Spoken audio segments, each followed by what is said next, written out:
Overcome Diversity podcast, where it's all about a transformational growth and having a resilient mindset. I'm your host, Michael Allison. Today, we have on the show as a guest of mine, Miss Diamond Drip. She's here to talk about her career and some of the things that she's been through in her life. And I can't wait for us to hop into this conversation. Make sure you like and subscribe to the channel. But let's hop into the show.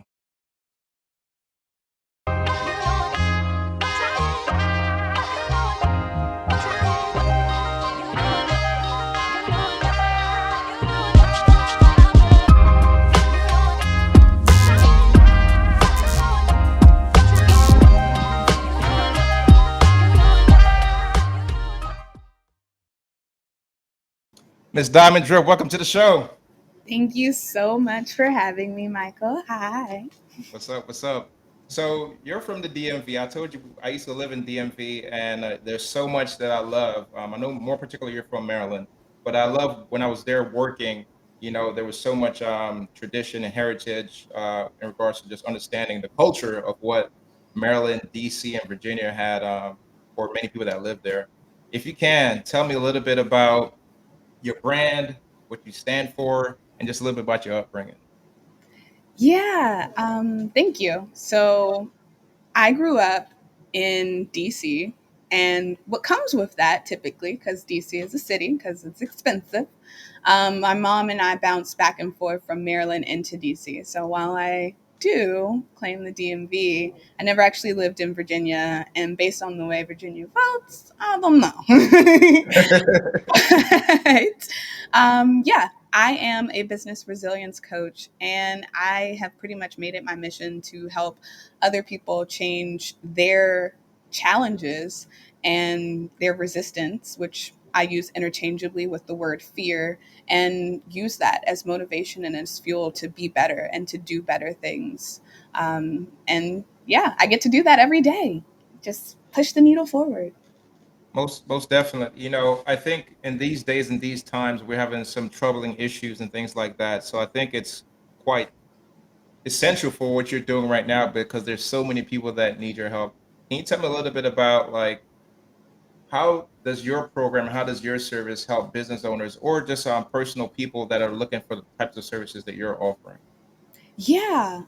So the three main categories of people that I work with are entrepreneurs, coaches, and sales professionals. So what you can think of when you think sales professionals are like MLM, Legal Shield, doTERRA, things like that.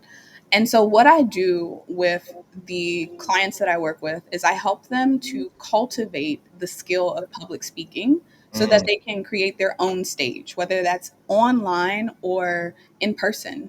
But really creating your own stage with your business mission and your personal values at the forefront, because those are the things that are going to get people to know, like, and trust you enough to do business with you.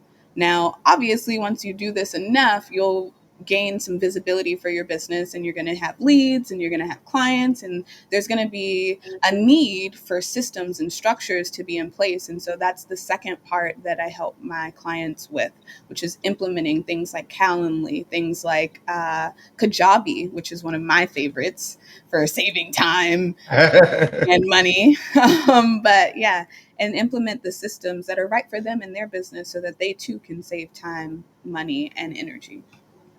So sounds like you have a wealth of knowledge and a wealth of experience, but I know that had to be sparked from somewhere. Can Yeah. you tell me a little bit about your passion that drove you that leading to your direction of helping people now? What was it like for you growing up in regards to being in the DMV area? So for me, growing up in the DMV area, my mom, it's mixed feelings whether or not she did the right thing or not. But being in the part of DC that I was in predominantly, which is where my grandparents resided, was Northeast. Mhm. And H Street Northeast, if you drive through it today, is very nice. We have a one of those street cars. Everything's like new and shiny, but it wasn't always that way. And so my mom knew that in order to give me the best chance that she could, we did that thing where you don't tell people where you really live Mhm. necessarily, and you get into the school that's better. Right. So we did that to basically give me the best chance. And It did. Honestly, I can honestly say, even though it kind of sucked not being able to have like childhood friends from elementary school, because I think I went to probably 4 or 5 elementary schools. I stayed consistent in in one middle school, and that was literally only because my play cousins were there, and they were doing that thing where each year they added on a year. Hmm. So I started 6th grade there. I mean, no, I started 7th grade there because when I went to middle school was 7th and 8th grade, which apparently is not the case. Hmm. 6th grade is like debatable whether that's middle school. I'm like, that's definitely anyway. So I went to one middle school, and then in high school, I went to 3 high schools. So that whole thing where people have friends for years and high school sweetheart, like that wasn't me. And so one of the things that ended up happening was it caused me to be able to adapt quickly, which was great. But it was lonely. And it was one of those things where eventually I was removed from my mom's care due to child abuse and neglect. And it became hard to like figure out what mattered to me, I guess, in a Hmm. way. And so the only thing that I knew was what, kind of society says. You get good grades, you go to college, you get the college degree, which gives you the job, which then gives you the money to do what you want. And so I was Right. like, well, if that's the plan, all right. So when I was in the system, my they ended up finding my dad. I hadn't had contact with him since I was like 3 years old. They ended Hmm. up finding him, and that was when I kind of had like more stability versus like my mom. Right. And so that's when I learned like straight A's get you pizza parties every quarter and get recognition for kind of being smart. So I'm like, okay, well, this is it. I did that for a minute, went into the military after high school because I was like, at that point, me and my dad, we weren't on good terms. And I was like, well, the plan is still the same, get good grades, college, get a good job. So I was like, well, college is expensive and I'm a kid, so military. Went into the Air Force. And it was there that it really showed me that some of the like wounds, I guess, from my mom, even though she was removed from the situation, I still had them, even though I chose to think that I didn't. Hmm. And it was in the military that actually showed me that I did. And I ended up not fulfilling my full first term because of thoughts of suicide and depression and things that they don't like you to have, like going in. Like if it happens while you're in, then they'll take care of it. But like going in, they'd prefer you to be good. So, as you mentioned when we were talking a little bit before the show, like transition is hard. Absolutely. Like coming back Absolutely. to civilian life. And it was a really dark time for me, so much so that I remember months really where I would just be like laying in bed, just like watching whatever it was, because movies put you in that container of like being able to follow a storyline that's not Right. yours and get you out of your head.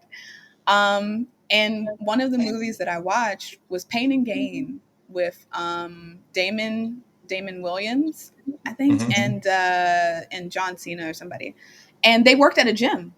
And the very first like 5 minutes was them talking about like I get to work at a gym. I wear sweatpants to work. I get to motivate people and tell them they're doing great, even if they're not. I'm like, that seems like a good job to get me out of the house. I still get to wear sweatpants.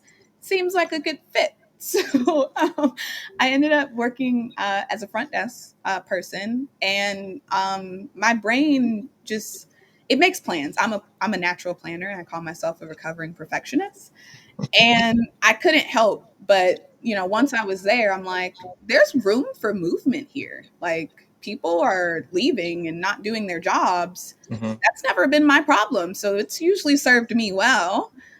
So from there, I climbed, like, I guess my first and only really corporate ladder, which was going from front desk to, was it senior front desk manager to customer service manager to general manager. And when the company that when the location that I was at closed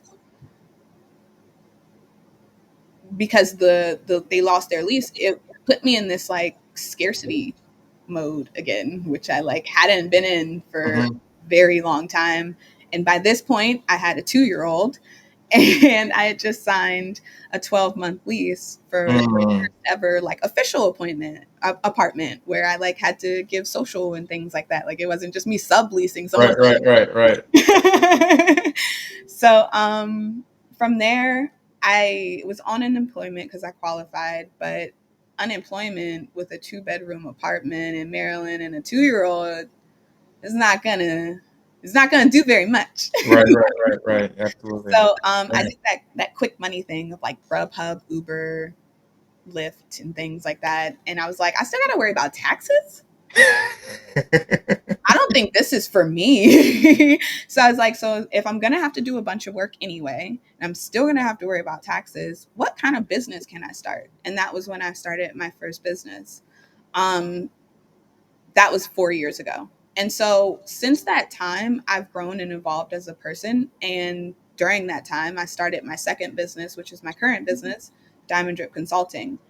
And when I came to a point where throughout all of this, my mental health was very much something that bothered me. Right, it wasn't a part of the plan. Like, it's not Right, part right, of the right. plan to lay in bed and be depressed and like, no, it's a part of the plan to do the things to make you successful. Absolutely. So I would do the things that I would need it to for my business, for both businesses through this time. And it really started to take a toll, like not being able to take a day off, not being able to spend quality time with my family because I'm always looking at my phone. Because at this point, like I'm doing a bunch of stuff. Like I gotta look at my phone if I want to stay ahead or in the know. Exactly. So self-care got neglected. 100%. Cut to August of 2022, last year. I found a clinical trial that was specific to my mental illness, which is Mhm. bipolar 2. Many people don't know the difference between bipolar 1 and bipolar 2. Many people think when they say phrases, even though it's usually sometimes wrong, but like, oh, that's so bipolar, and it's like someone doing something crazy, or like, ah, you know, hot and cold. Like that's usually what people think of is that bipolar 1 symptom of like the mania. But bipolar 2 is kind of like it's like second cousin in a way that no one really talks about. They're just kind of there at the function. And we don't have these like high, mania energy things. Like our like longest and deepest is like in the depressive phase. Like if you're Mm. looking at a cycle, like people with mania, bipolar 1, like they're hypo, and then ours is kind of like but then when it dips, it's like people with bipolar 1, it's like, okay, and we're back to being on 10. I But like see. people with bipolar 2, it's like no. Mm. Like all the way down. I never knew that. Wow. that's Okay. Okay. I never really knew that. that's really the biggest difference. And so I found a clinical trial that was testing the efficacy of psilocybin, which is the active component in magic mushrooms, Mm. for my exact diagnosis. Because for a long time, people were like worried. Well, scientists were worried that if you gave someone with bipolar anything, psilocybin, that the euphoria and the activation of the serotonin receptors would make them like trigger mania, essentially. And so Okay. this experiment was like, okay, well, we won't test bipolar 1 people because maybe you might have a point, but Right. bipolar 2 people who could really benefit from the work that we're seeing, like in terms of healing with PTSD and Yeah. depression and things like that, they said, let's give it a go. And so I was like one of the last participants to get into the study, which that just, thank you, universe, thank you, timing. Because even though I had suffered with like symptoms of my diagnosis of like suicidal thoughts, suicide attempts, running away just to try and get away from it all. Like, I was in denial for 10 years. I literally, for 10 years, when I do the math, like, I would say things like, I know in my file it says bipolar 2, but really I'm just depressed. And it took me so long to accept, like, no, this irritability thing that they talk about with bipolar, yeah, no, that's a thing for you. Like, Right. racing thoughts when Yeah, I we mask a lot of words with different words over certain things and put layers on them when they're really it is what it is. You know what I'm yeah, saying? Yeah. like, I know what it says, but also, and so right around the time that I was accepting my official diagnosis was around the time that I found this clinical trial, and it was a 15-week trial. Most of that was qualifying for it because, also part of this story, I smoke cannabis to help me sleep at night because otherwise my brain will keep me up. And so a part of the trial in qualifying for it is you're not on anything mind altering. So no antidepressants, no cannabis, no anything that's gonna like make your brain do weird things, Right. especially other things. So that was the longest period because the actual like part dealing with mushrooms the most is only 3 days. It was like kind of referred to as like the big three all throughout the trial. Like, you go in the day before, you get drug tested to make sure that you're not on anything. You go in the day of, and that's kind of like a whole day event. And then Right. you go in the day after so that you can talk with the therapist and process and start integrating some of these things. And then for like a few weeks after, you talk with them every now and then, continual integration. And that trial, I attribute as having cured my depression. Like, you can use whatever word, healed.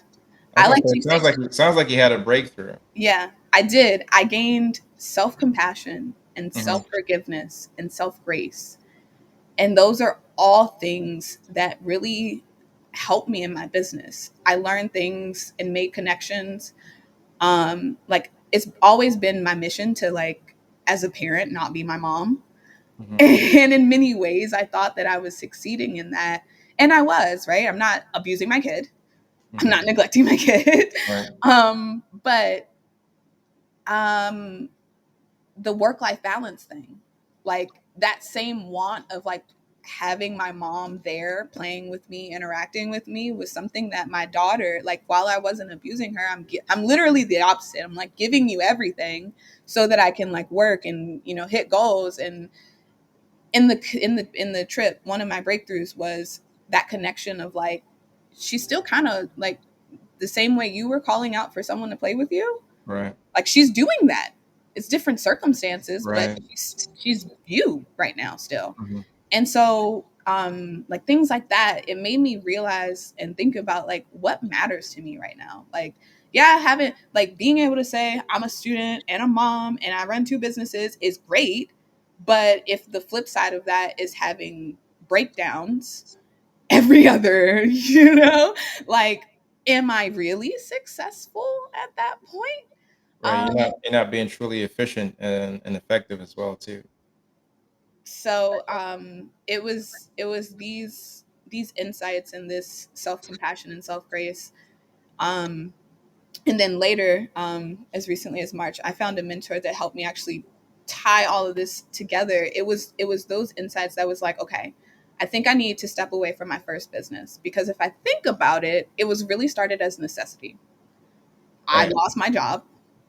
It served its purpose. I gained the confidence that I needed to through school and getting my degree to have the wherewithal in terms of visual communications and digital strategy.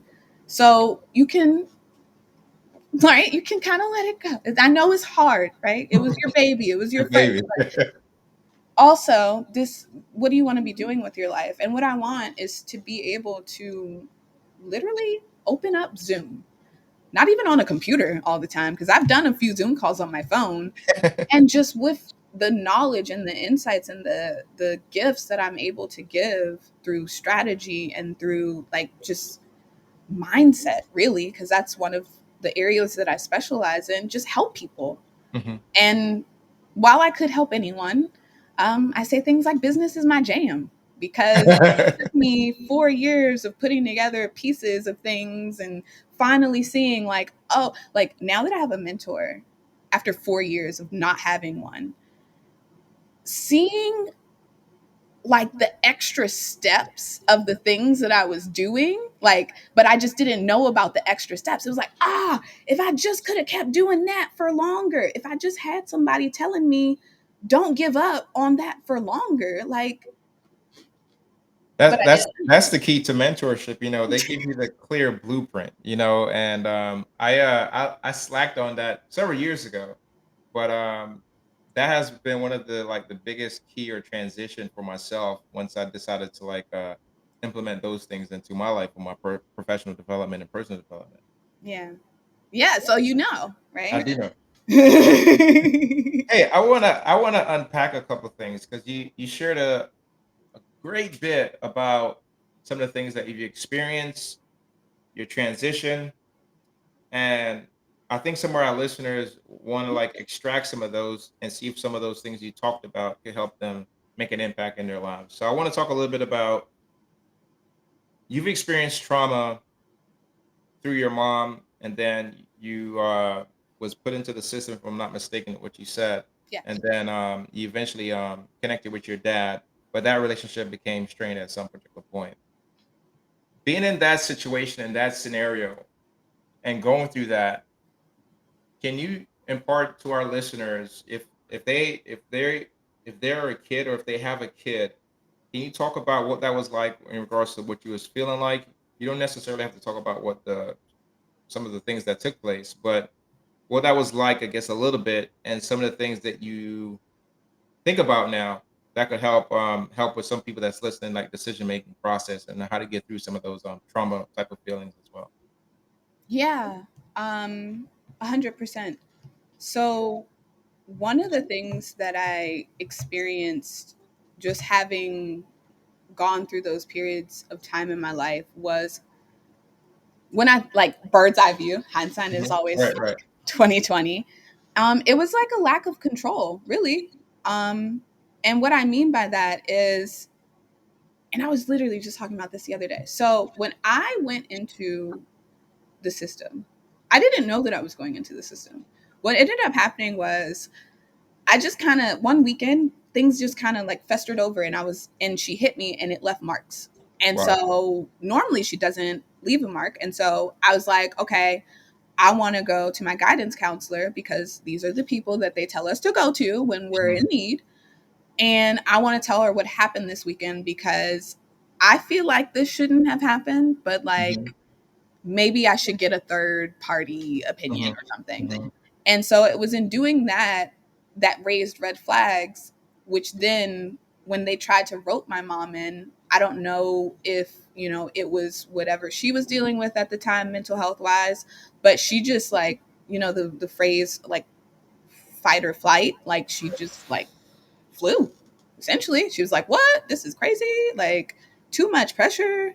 And so, in addition to feelings of abandonment, I also felt a loss of control because essentially what happens in those situations is like you're kind of like in limbo for like 4 or 5 hours, depending on when you say something. mhm, And you're waiting for your parent to like, be a parent and like come and like have conversations. But when they don't answer the phone, they kind of have to find somewhere to put you. mhm, And so, like, I had heard about group homes. I never imagined myself being in one, even if just for a night until we figure out things the next day. But I didn't have a choice because at the time I was 14, 15, mhm, and I was a minor and my mom wasn't answering the phone. So in those situations, like, it puts you in like this feeling of like survival and this like lack of control because you're mhm. just like, okay, well, we're here now. You can't go back and not say anything because, and then, before I knew it, I had a lawyer who's like fighting for my rights. And I'm like, okay, I'm just, trying to go to trigonometry here. It's a whole gamut. But the thing that I can say in those moments was like, had a plan. I had a goal that I was trying to accomplish. And I know in situations like that, it can be hard. And I don't know, I guess I thank Disney. I watched a lot of Disney growing up. There's something about magic and hope that, at the end of things, it'll be okay. You will, find your Prince Charming and all of the things, right? It's hard right now. And so it was, I guess, a little bit of that kept me going and like trying to figure out a way to make things work. And then when my daughter was born, it did get easier. Simply because I had watched a few movies, like when I say it got easier in terms of like thinking about suicide and thinking about like taking myself out of the situation, because I had seen like lots of movies where it was like the kid later in life, maybe they were a stripper, maybe they had problems with drugs, and in some of those movies, they would talk about how their mom or dad killed themselves as a child, and that brought up like feelings of like, was I not good enough? And like I knew, like, as a parent, like I never wanted to do that to my Mm-hmm. kid. Like whatever I'm struggling with it. I don't want you to feel like, you know, if you gave me more hugs, like maybe I would still be here somehow. Right. Um, and so it was kind of that like that fight, that this plan of like hope and like it's all gonna work out. And then when she was born, it was like, well, taking yourself like, and that's when I learned through the trials. Please at the front door. Through the trials when I learned about passive suicidal thoughts, because a lot of my attempts were active. Like I tried to take pills, I tried to hang myself, I tried whatever it was. But passive suicidal thoughts is something like, if I got into a car accident today, it wouldn't be so bad if I died. My family would get the insurance money and they're better off with that than they are with me anyway. Like these are passive suicidal thoughts. And so I was starting to have those. And you don't have control over what happens to you. So when they didn't happen, you just keep going with the plan. But for me, one of the things that the trial did was it helped me recognize a lot of the things that I was dealing with as fear. Like Mm. it helped me, and even now I use the words fear and resistance interchangeably, because I really do like I do I do talks every month where I talk about this in more depth than what I am now. But essentially, like this idea of fear and resistance, like we can use this resistance as a compass, because usually the things that we have the most resistance and the most fear to, on the other side of it is greatness. Like, Absolutely. On opposite side of fear, if you go through it, it actually gives you so much lessons that you did not even think you were so much qualified for on the opposite side of fear. yeah, yeah. So feeling the fear and doing it anyway just became kind of a thing that I say, that I believe. And whenever I feel it, I practice what I preach. I'm like, hey, feel the fear and do it anyway. You know what you say? Absolutely. Because then the other side of it is comfort and growth can't coexist, because they can't. That's a fact. So this is going to be heavy because I'm someone that been through suicide attempt, Yeah. and for you to share that, you know, obviously I could hear it from you that you had to go through a lot to get past that, and to deal with that has to be like tremendously, tremendously, tremendously impactful. As like just saying it, some of those things like replaying your head, replaying your mind, and things like that. What it was like in those moments. So, what are some things that you could share if someone is listening right now that could be thinking of that, have that thought? How could you encourage somebody, empower someone that may be in a down situation, feeling like it's the end of the road, and they're at their breaking point right now? Because you've been there. What are some encouraging things that you could say that could help empower someone that's listening that could be thinking of suicide? So I love this question. And for me, this is where my logical brain kicked in a lot of the time. So what I'm about to say is going to be logical, because it helped me. So if you're logical and you're having that experience, hopefully this will help you. So what I'll say to that is, after a certain amount of suicide attempts not working, Mhm. just one, because it wasn't enough pills, or you chickened out at the last minute as you were about to step off of something, like whatever it is, you get to a place where, like, people say stuff like poop or get off the pot, really, like, you don't do it or no. And so for me, that triggered something in my brain to where, like, I have to know 100% that this is going to, like, there's no chance. And so for me, things like, I know, for lack of better phrasing, a classic is like taking the shotgun to your, I don't know, under your chin or something like that. Right. When I learned that people can survive from that and that their lives are changed forever, even with hanging yourself, like, you could be paralyzed for the rest of your life. And Okay. then not only are you still feeling the same feelings that you're feeling, but now you can't even do anything about it because you're paralyzed. And so for me, that was like, I don't like, I suffer with lack of control. Mhm. Why would I put myself in a situation where I don't know? Like, you can think that this is going to work, but you don't know for sure, because whatever higher power, if you believe in one, like, they know what's going to happen, not you. Right. So for me, it was that logical brain of like, what if this doesn't work? Mm. And thinking about the situations of what my life could change and be like if it doesn't work became motivation for me, because I'm like, well, that if that's not going to work, how can I make this life thing work? And Mhm. that's when it became like the plan is, we got to make this life thing work. So, as I'm hearing you share your story, I think it's very meaningful to understand the seriousness behind it, right? And then you're created here to have a purpose, right? And you're looking at the outcome and the positivity of like all of these things that life has for you.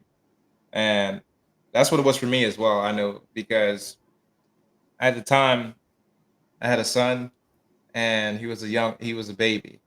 And I was going through a lot of things at the time. I told you a little bit about some child custody things, and I was like busting my butt, working super, super hard to like be an impact in my son's life. And to kind of like copy what you said, like poop or get off the pot, you know what I mean? It was like, it's time to step up and take responsibility and accountability for these things in your life and not take the easy route out. And that spoke to me and resonated with me so much. I want to talk to you a little bit about serving in the military and making that decision. I served, and at that particular time when I served, it was going through like 9/11, Y2K, and all those things and stuff like that. You served in the Air Force. If you can, talk a little bit about what that was like and what did the military teach you and instilled in you, and has being in the military, serving in the military, made an impact in your life now today as an adult, or even in your business as well. Yeah. So for me, making the decision to go into the military, a lot of my decisions, like, I would call them business decisions now because I'm a business coach. But like Mhm. at the time, I was just like, nah, this is a good course of action for me. But when I made the decision to go into the military, it was kind of a business decision. It was like, okay, you guys are looking for people. I'm looking for an education. So let's see how we can make this work. And I left on July 8th. And for context, my birthday is July 11th. And so Mm, what that meant was I was in basic training on my birthday, which mm, meant that on my birthday, my gift from the US Air Force was shots and taking my blood. without any say so because I didn't have a choice. um, and for me, I like I said, I adapt well. So even though like the very first day that I woke up there, because I got there like late at night, I had no idea what was going on. There were people who had been there since like the eighth or the ninth, because like flights, and they just kind of just knew what was going on. And I was just like, well, I got to figure out how I can act like I know what's going on, so I don't get yelled at, because I know Mhm, that's the thing. And so it caused me to be really like strategic, and I wouldn't say that it taught me discipline or like to make my bed or like any other stuff people usually like kind of joke about. What it did show me was that there are two sides to every coin. So you can have a whole envisionment of what your experience is going to be like, but you never know until you actually get there. So where you were talking about, well, it's different anyway because you were in the Marines.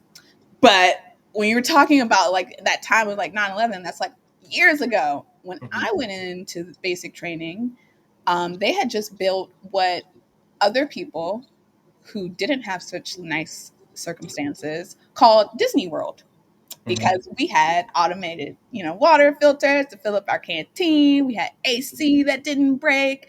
Didn't have Oh, y'all bunk had it beds. different. Yeah, so we kind of got made fun of a little bit because we were in Disney World, like even the cafeteria, and so it just taught me about like perspective. It taught me really how to play it smart. Like, don't just do what you got to do. Like, you may not like it because I didn't like it. No Mhm. one really likes it, but you got to do what you got to do. You got to play the game. As a matter of fact, I played the game so well that Bert pooped on me standing in formation, waiting to go. I think we were going somewhere, and I had to wait until my staff sergeant acknowledged that I existed because he was looking around so that I could ask to go change my uniform. So it's one of those things where it's like when I hear people complain, or even my 6-year-old who didn't grow up the way I did complain about stuff, it's like just you know.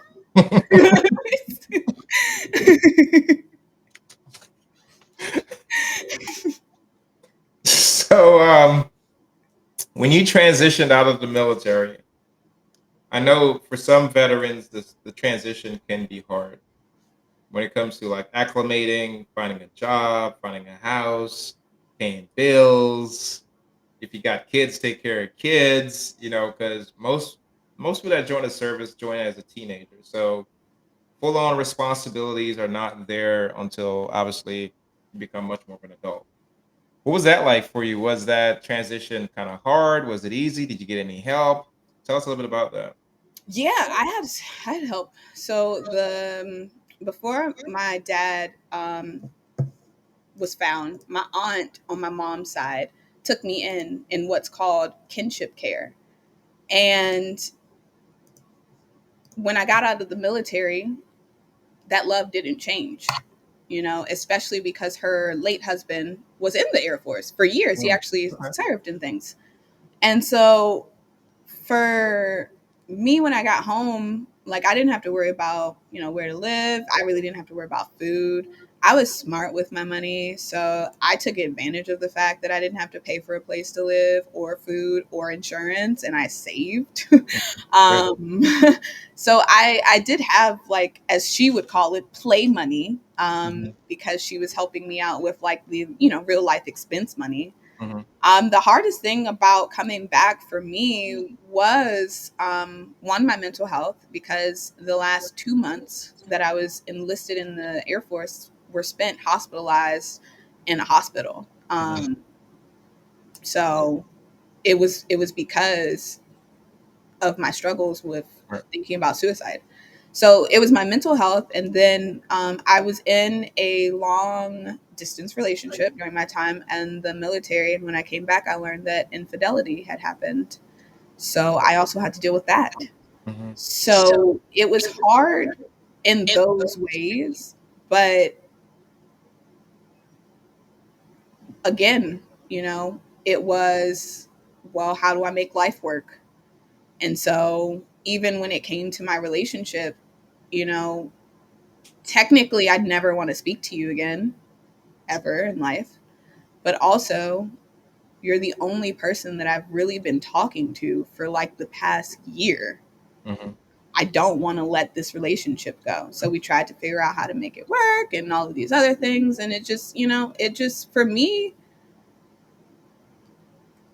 I was blessed in that I didn't have to worry about some of the other transition things. Like most of the things that I've had to deal with, once I left the system, because then the physical things stopped, were mental, Hmm. were, you know, in my brain. Wow. So now that you made that transition and you come back home and you have this potential scenario from a previous relationship that you had going on, and it's long distance, and I know that could be hard or within itself. Um, I want to talk a little bit about you as a mom or a single woman transitioning out of the service, and now you're raising a daughter, and now you're trying to like navigate that, right? And you have all of these things from your childhood past. What are some things as a mom that you're making sure of instilling as a to your daughter now based off your past experience and not trying to have her go through some of those same scenarios, whether it's with the child's father or what you know and what you've experienced and things like that, to now you have to like navigate through life now like on your own terms and trying to figure that out. What was that like? Yeah. Um, for timeline clarity, I left the military in 2014. It was in 2016 that I started the job at the gym, Hmm. and it was 2 years into that job that I had my daughter. Okay. And so, said person that I was in long distance relationship with is her dad. Hmm. And so, for me, there were times where I'm not going to lie, I took a page out of my mom's playbook in that I used her as a pawn because you weren't doing what I wanted you to do. No, I don't want you here. I don't want to see you. I don't care that you want to see her. You will see her another time. And that was very much like personal feelings for me. It had nothing to do with her. And when I started having this realization more and more that when I do things like that, I am being like my mom, even though I'm not hitting her or I'm not yelling at her, I'm still hurting her in some way.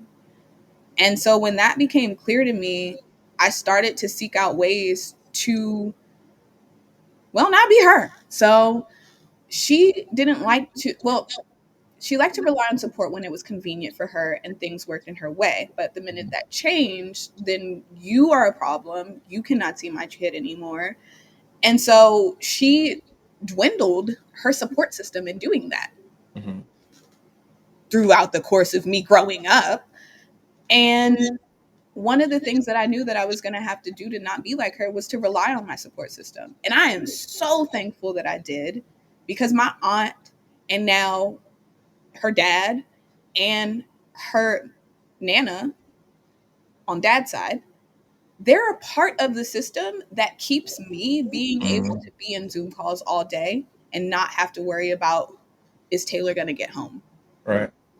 So just in various ways of like looking at, well, to lack of better phrasing, her parenting techniques and just figuring out how I could be different actually helped, one, her, but also the relationship that I have with her dad. We still have our trust issues, rightfully so, but it's the how to make life work thing and how can I be better for Taylor than I was that caused us to have a relationship to where now we can really kind of talk about anything. Hmm. We That's a don't. beautiful thing. Yeah.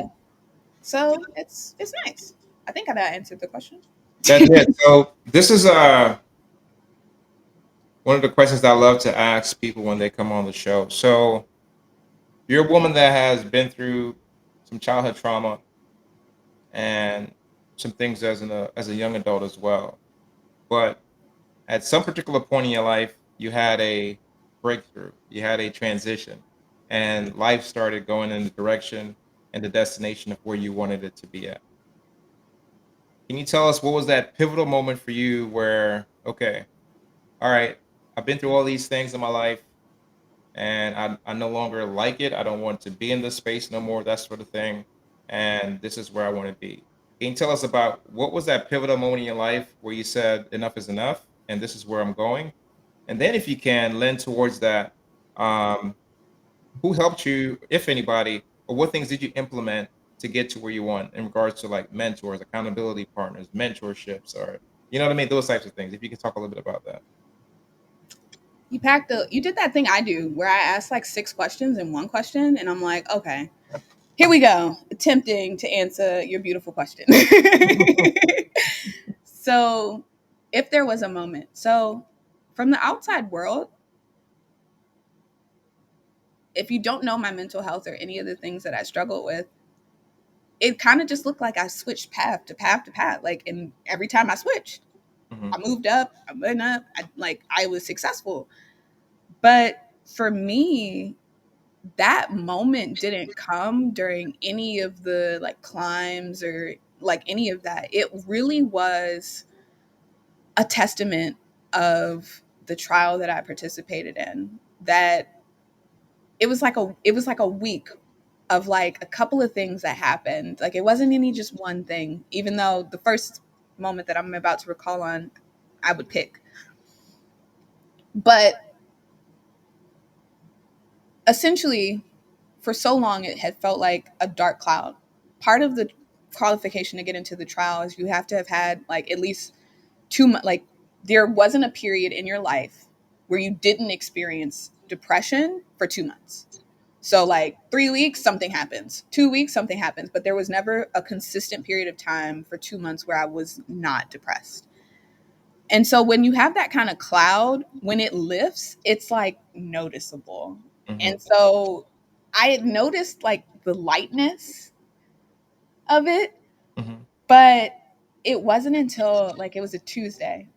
So me and her dad, he's injured right now, so less accountability partner right now. But we actually work out together. I worked at a gym for 3 years and didn't work out as consistently as we have for the past two.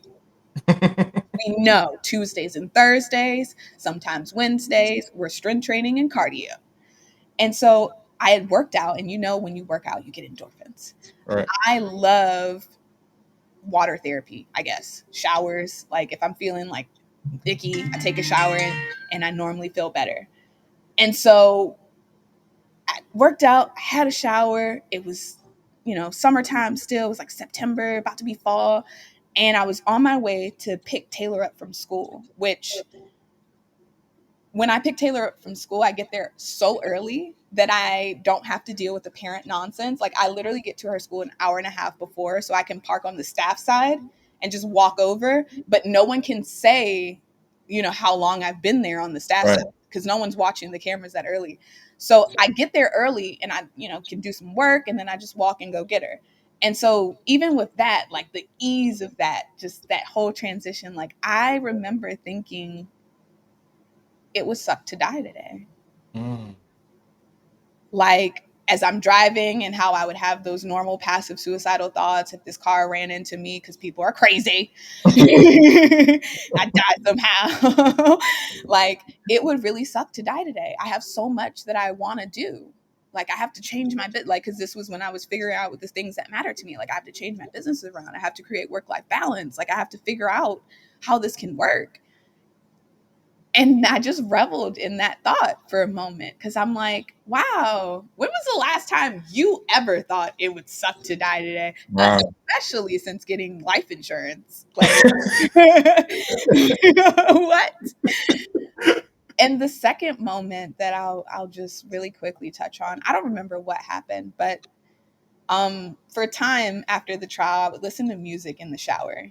And Mm. I normally listen to like tropical house beats and things like that without words. Very chill, very lo-fi. And this really kind of upbeat, like lo-fi song came on. And oh my gosh, I danced in the shower for the first time in my life. I was like, who are you? Dancing in the shower like a happy person? What? um, oh my gosh. But Now that's a beautiful thing, man. That's a it beautiful thing. was. And just in reveling in that moment, I feel like there's like two other questions that I didn't answer. No, so I'll follow up with you. So once you had that pivotal moment, I love that part.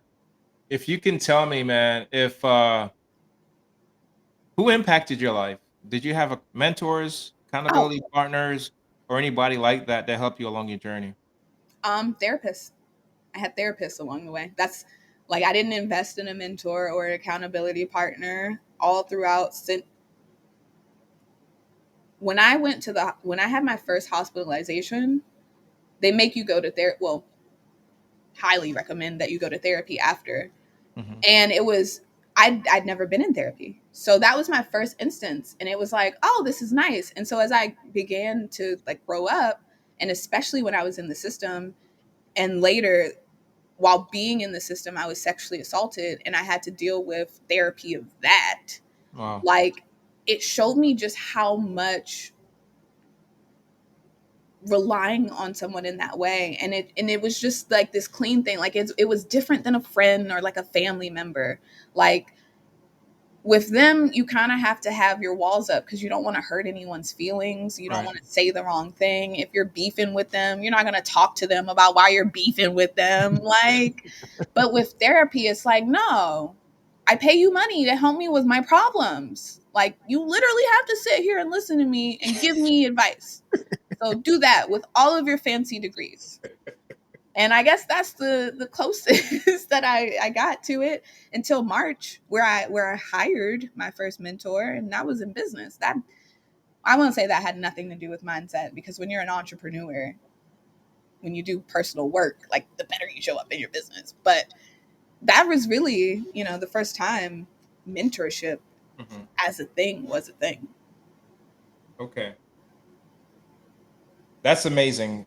And I love the fact that you chose to seek help. And I 100% agree with you. Whenever you seek to better yourself, you do show up better for your family, for your business, for your friends, for your kids, you name it. So now you're a businesswoman and now you're helping people. And more than qualified, you've got the experiences in regards to like sharing all of these things that you've been through that you can help navigate people and help them with their problems. Tell us a little bit about your business and what you're doing to help people based off the experiences that you've been through yourself. For sure. So for me, one of the things that I say is that I specialize in mindset, and I'm pretty sure in 2 months when we talk again, that's going to change because I'll probably find a better way to say that.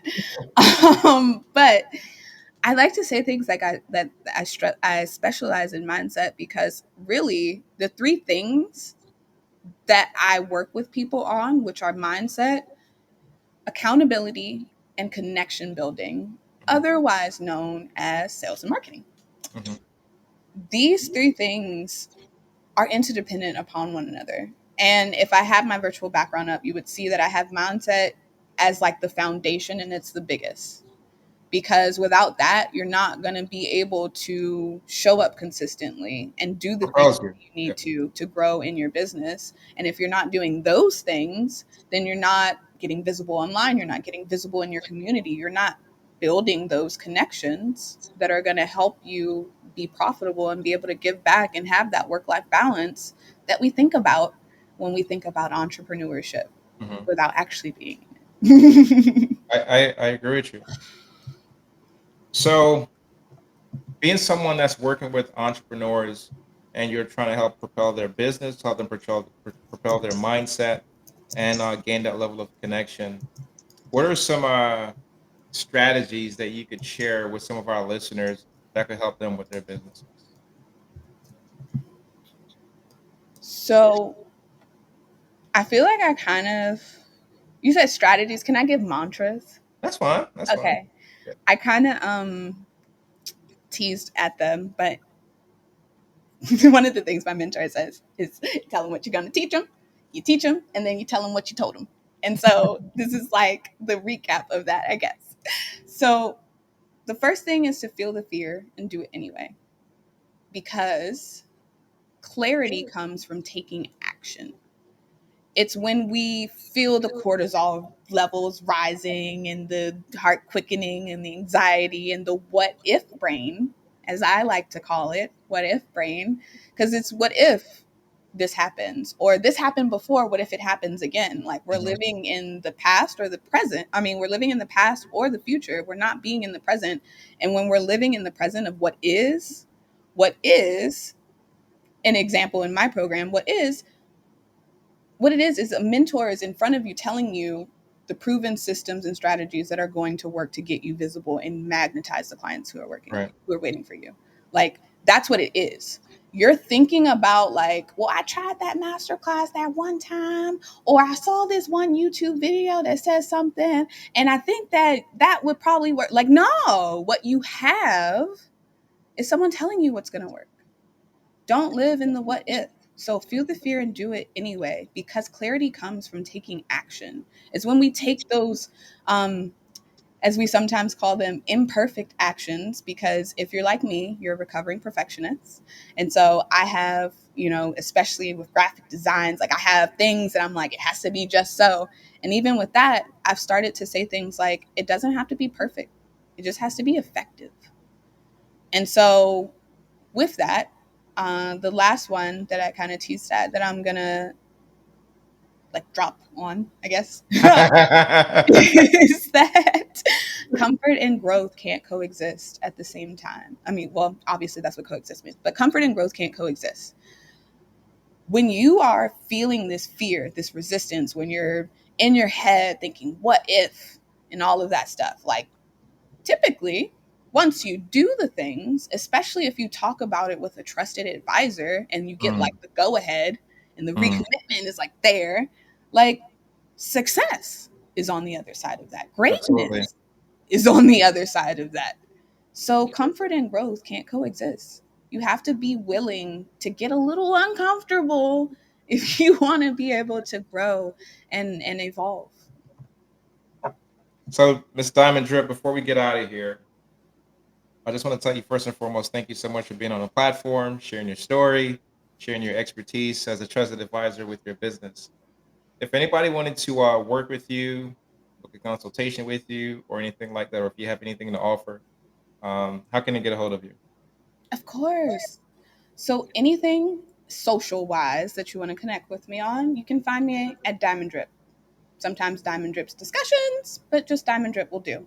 My main website, where you can find all of my links, including the one that gets you a free 1 hour strategy session, is diamonddripconsulting.com. Well, thank you so much for joining me and being here on the guest. Before we get out of here, is there any last words that you want to leave with our audience? Hmm. Yeah, I'll leave with one more quote. Actually, it's here in front of me. Don't ask what the world needs. Ask what makes you come alive and go do it. Because what the world needs are people who have come alive. Howard Thurman. Powerful.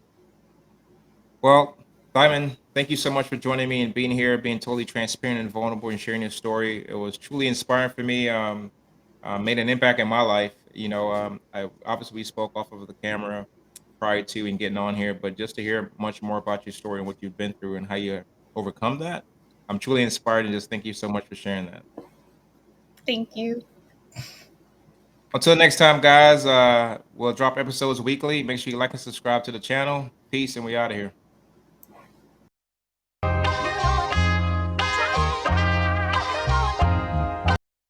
Can't complain at all. Couple dollars in my pocket, know it come and go. Been working on my body, getting healthier. Thank God for clarity.